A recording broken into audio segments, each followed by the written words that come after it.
করছিলা আরে কোন পাঁচটা ভাই করছিলা তোর বলে কষ্ট কম করেছিস হ্যাঁ হ্যাঁ গায় কোন সকাল সকালে সকালে এই মজা করছিস ওখানে তুই আমার জায়গাতে কাম করলি তোর বউকে মুন্ড করে দরকার আলো না আজ সপ্তাহে 10 নম্বর কাজ উঠি যা ও রাহিল মু দেখে আজ কেতে তারিখ মানিকে আরে আজ 17 ফেব্রুয়ারি 19 তারিখ কানা তো পরীক্ষা আছে আজ মু জিম্মি পরীক্ষা দেবো আর মু তোকে কথা দাও কোন কইছিলি কি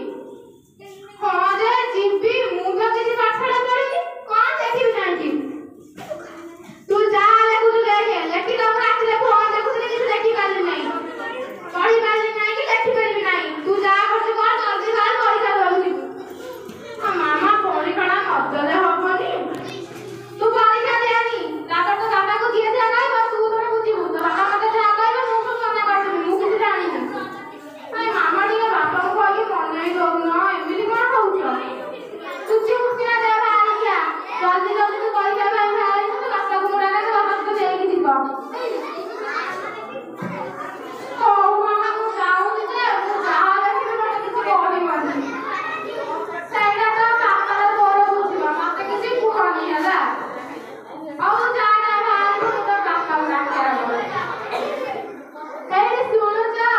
ଏଇଠି ଶୁଣୁନ ଆରେ ଉଠୁନ ବାପା ଯୋଉ ଭଳିଆ ଛୁଆ ବି ସେଇ ଭଳିଆ ବାପା ତ ନିଜେ ଉଠୁଛି ମୋ ଛୁଆକୁ ଯାଇ କଣ ଉଠଉଛି ଆରେ ଉଠୁନ ତମ ମହାରାଣୀ ତମେ 10 ଫୋନ କରିଛିଆ ତମେ ଦେଇକି ଯିବନି କି ଆରେ କାଇଁ ତମେ ସକାଳୁ ସକାଳୁ ହଉଛ କହିଲ କିଛି ପରୀକ୍ଷା ପରୀକ୍ଷା ନାହିଁ ତାକୁ ଧୋଇବନ ପରୀକ୍ଷା ଦରକାର ନାହିଁ ଆମେ ଏଇଟା ବାପ ତ ଦିନ ଯେତିକି ରୋଲ କରୁନ ସେତିକି ରୋଲ ଖାଉ ଜଲ୍ଦି ଆସି ତାକୁ ନେଇକି ଯିବ ସେ ପରୀକ୍ଷା ପାଇଁ ଯିବ ଆରେ ଆଜି 10 ତାରିଖ କି ତା ପରୀକ୍ଷା ତ ଜଲ୍ଦି ଆସିଲା ତାରିଖ ଦେଖୁନ କେତେ ତାରିଖ ଜାଣିପାରିବ ରହିବ ଆରେ ଆଜି 17 ଫେବୃଆରୀ 19 ଆଜି ତା ପରୀକ୍ଷା ତୁ ଲେଖିବ କଣ କରିବ କଣ ସେ ଯାହା ଲେଖୁ ଯାହା କରୁ ବାପ ଛୁଆ ବୁଝିବ ମତେ କିଛି କହିବନି ଯେ କାହିଁ ଏତେ କମ ଆରେ ମୁଁ ଜାଣିଛି ମୋ ଝିଅଟା ଟପର ଷ୍ଟୁଡେଣ୍ଟ ମୋ ଝିଅ ନବାଟା ମାନେ ପାସ୍ ହେଇଯିବ ତମେ ବ୍ୟସ୍ତ ହୁଅନି ହଁ ଦେଖିଆ କେତେ ଟପର ଝିଅ ତମର ଆରେ ସେ ଯେତେବେଳେ ଶୋଇଛି ତମେ ତାକୁ ଉଠେଇବ ଯାଉନ କାହିଁ ତମେ ଯାଉଛ ତାକୁ ପୁଣି ମୁଁ ଉଠେଇବାକୁ ଯିବି